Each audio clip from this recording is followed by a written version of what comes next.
Lur, kade ulah hilap. Subscribe, komen, jeung like na.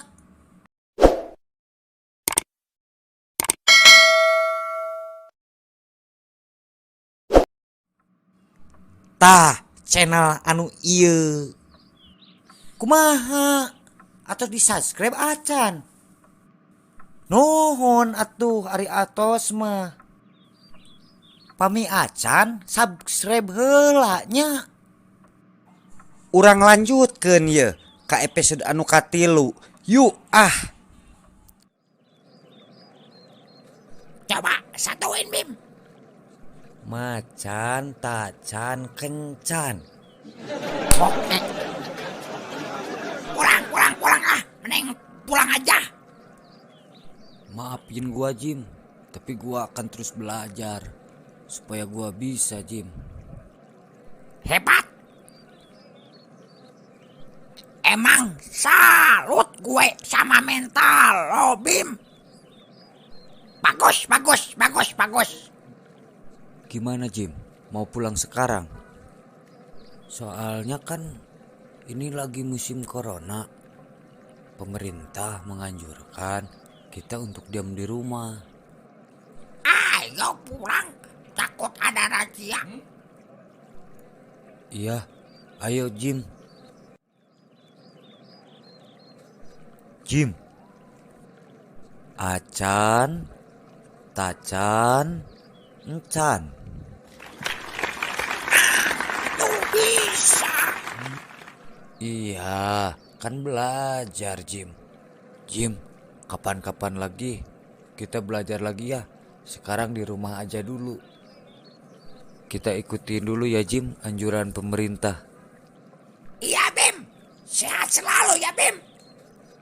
Amin. Sampai jumpa lagi Jim. Sama-sama Bim.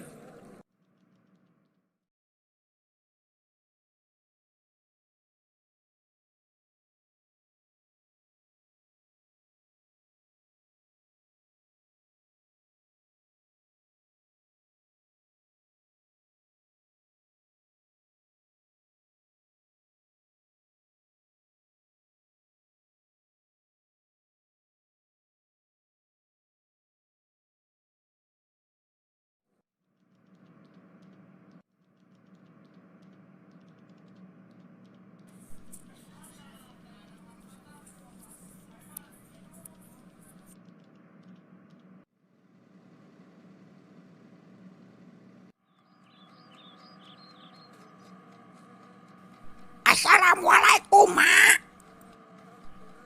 Waalaikumsalam. Go Jim, kumaha kabarna kaki sehat? Alhamdulillah Mak. Kakek mah sehat. Aki maneh mah Jim, ku emak ditah cicing di dieu teh. Hese dicari.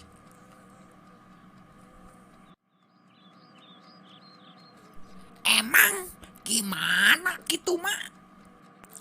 Karunya kayaan geus kolot. Ngadon cicing sosoranganan. Padahal mah di dieu we jeung emak jeung Gojim. Da aki maneh mah embungeun.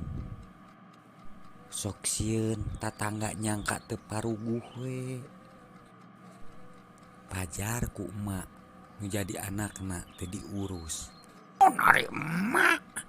Si Abah mah di ditu loba batur. Malahan Mak, si Abah ayeuna teh jadi ketua ormas. Ormas naon Gojim? Sok rupa-rupa. Pemuda orai Mak. Pengikutna teh soang, entog, hayam, kuda, domba, loba we satu hungkul Mak. Malah Mak, ucing, bilatung, lalur, eta tadi rungit, cucunguk, ayeuna teh keur karumpul rek nyieun KTA, rek abus ormas orai. Ebel Gojim, anu teu waras teh ieu teh maneh atau aki maneh?